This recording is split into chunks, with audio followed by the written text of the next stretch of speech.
নমস্কার, লাভিং ফ্যামিলির যোগমায়াতে আপনাদের সবাইকে স্বাগত। আজ কিয়ানের বাবা কিয়ানকে স্কুল থেকে স্কুলে ড্রপ করার সময় ওকে ফেরত আসার সময় বাজার থেকে কাঁকড়া নিয়ে এসছে। সে কাঁকড়া বিশাল বড় সাইজের কাঁকড়া, তো বললো আজকে কাঁকড়া রান্না করো। তো ভাত ফাত তো হয়েই গেছে, এবার শুধু কাঁকড়াটা রান্না করবো। তাই ভাবলাম চলো রেসিপিটা তোমাদের সঙ্গে শেয়ার করি। তোমরা সবাই কাঁকড়া বানাতে জানো, আমিও আমার মায়ের কাছ থেকেই শিখেছি।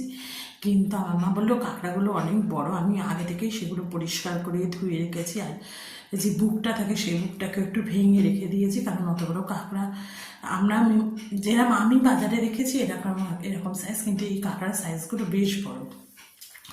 তোমাদের গোটা অবস্থা দেখাতে পারলাম না, কিন্তু উপরে যে কভারটা ওটা ওটা দেখালেই তোমরা আন্দাজ করতে পারবে। এই যে সিঙ্কে দেখো আমার ধোয়া হয়ে গেছে, এগুলো ফেলে দিয়েছি। আর কাঁকড়ার সাইজটা দেখেছো তোমার, সে কারণে এবার কাঁকড়াটা আমি রান্না করব। তাই জন্য কাঁকড়াটাকে ধুয়ে ভালো করে নুন হলুদ দিয়ে সেদ্ধ করে নিয়েছি। আর ভালো করে ভেঙেও রেখে দিয়েছি, যাতে তেল মশলাগুলো ভালো ঢোকে। কারণ অত বড় কাঁকড়া যদি রান্না করতে যাই তেল মশলা তো ঢুকবে না, সেই জন্য 3-4 পিস করে নিয়েছি। এবার আমি মশলাটা বানিয়ে তারপর কাঁকড়াটা বানাবো। তাহলে চলো তোমাদের সঙ্গে কাঁকড়ার রেসিপিটা শেয়ার করি। এখানে আমি কড়াইটা গরম হতে বসিয়ে দিয়েছি। আর এই যে কাঁকড়াগুলো আমি তোমাদের দেখাচ্ছি। এই যে এই কাঁকড়াগুলোকে আমি ভেঙে রেখেছি, পাগুলো অনেক বড় বড় ছিল, সেগুলোকে একটু মাঝখান দিয়ে ভেঙে রেখেছি। আর বুকগুলোকে এরকম এরকম করে একটু ভেঙে পিস করে নিয়েছি, কারণ এবার এই কাঁকড়াগুলোকে আমি ভালো করে কিন্তু ভেজে নেব। তার জন্য আমি কড়াইটা প্রথমে গরম করে নিচ্ছি, তারপর তেল দিয়ে ভালো করে আগে কাঁকড়াগুলোকে ভেজে নেব, তারপর আমি মশলা দিয়ে কষাবো। এবার আমি এর মধ্যে তেল দিয়ে দিচ্ছি। তেলটা অনেকটা পরিমাণেই লাগবে।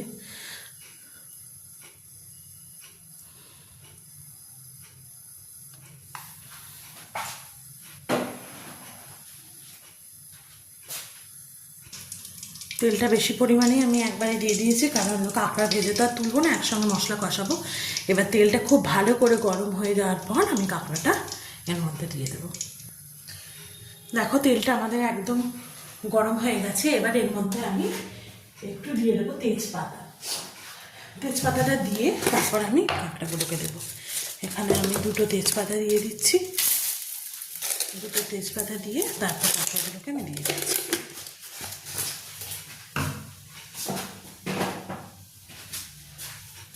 এবার আমি কাঁকড়াগুলোকে দিয়ে দেবো।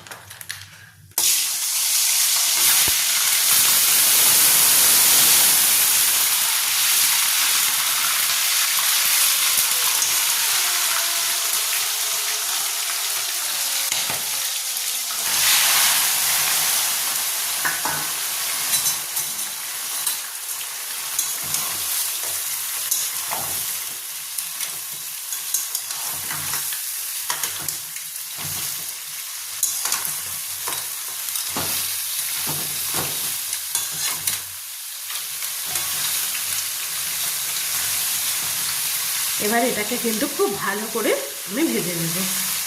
এর মধ্যে আমি দিয়ে দেবো হলুদ গুঁড়ো,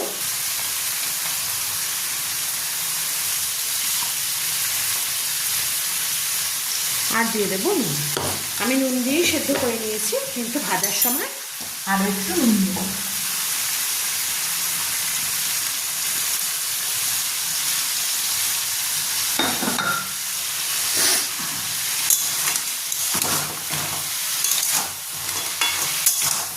এবার ভালো করে মিশিয়ে নিয়ে আমি ভাজবো। এটা ভাজা হতে কিন্তু বেশ অনেকটাই সময় লাগবে।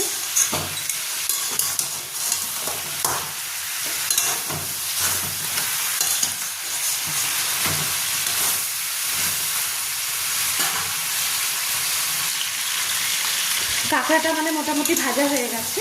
এবার কিন্তু আমি এর মধ্যে পেঁয়াজটা দিয়ে দেবো। এই পেঁয়াজগুলোকে আমি একটু মোটা মোটা করে স্লাইস করে রেখেছি। এই পেঁয়াজটা এবার দিয়ে দিলাম। এবার পেঁয়াজটা দিয়ে আমি আরও কিছুক্ষণ কিন্তু ভেজে নেব।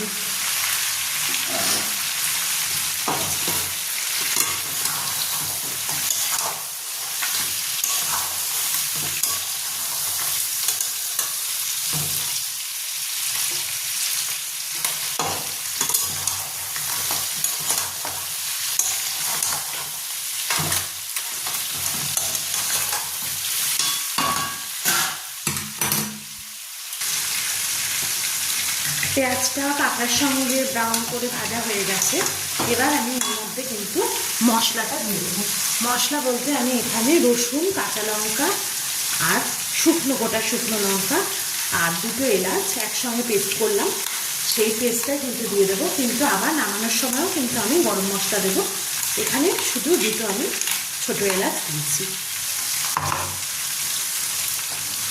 এবার এটাকে একটু ভালো করে মিশিয়ে নেব।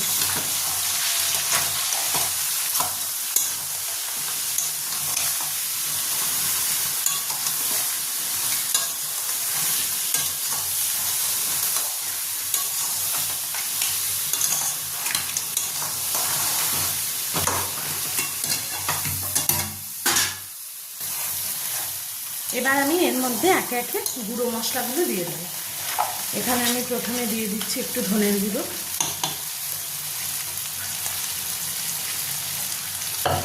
এবার দেবো লঙ্কার গুঁড়ো। লঙ্কার গুঁড়োটা বুঝে দেবো, যেহেতু আমি আগেই লঙ্কা বেটে দিয়েছি, অল্প করেই দিলাম। আর দিয়ে দেবো একটু হলুদ গুঁড়ো। এবার মশলার সঙ্গে ভালো করে কষিয়ে নেব। এবার আমি টমেটো পেস্টটাকে এর মধ্যে দিয়ে দেবো। এখানে আমি 2টো বড় বড় টমেটো কিন্তু পেস্ট করে দিলাম। আমার মা এসে একটু নাড়িয়ে দিচ্ছে, আমি মশলা করে দিচ্ছি।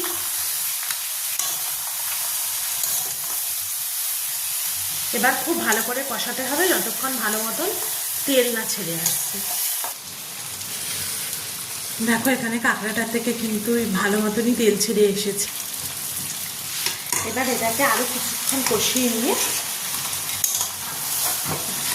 তারপর আমি আরেকটু কষিয়ে নেবো, ততক্ষণ ভালো করে আরেকটু তেলটা না থাকছে। আর মশলাগুলো ভাজা হয়েই গেছে। আরও 5-7 মিনিট কিন্তু আমি এটাকে এবার হাই ফ্লেমে দিয়ে কিন্তু আমি আরেকটু ভেজে নেব।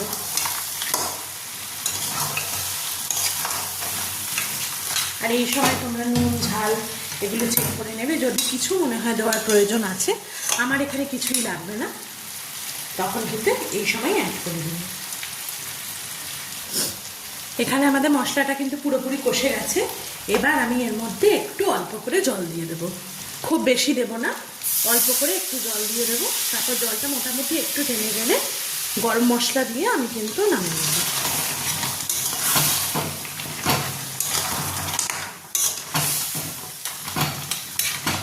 এটা কিন্তু একদম আমি শুকনোই নামাবো, খুব রাখবো না, একটু হালকা গামাখা রাখবো।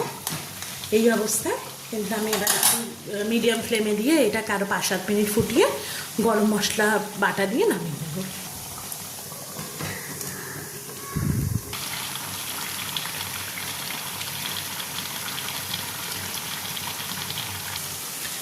দেখো আমাদের কাঁকড়াটা রেডি হয়ে গেছে। এবার এর মধ্যে আমি গরম মশলা বেটে রেখেছি, সেই গরম মশলা বাটাটা দিয়ে দিচ্ছি। এখানে এলাচ, লবঙ্গ, দারচিনি একসঙ্গে পেস্ট করা আছে।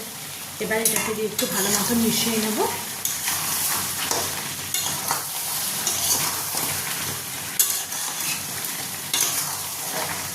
কিন্তু আমাদের কাঁকড়াটা রেডি। এবার আমি এটাকে সার্ভ করে দেবো। দেখো এখানে আমি নামিয়ে রেখে দিয়েছি।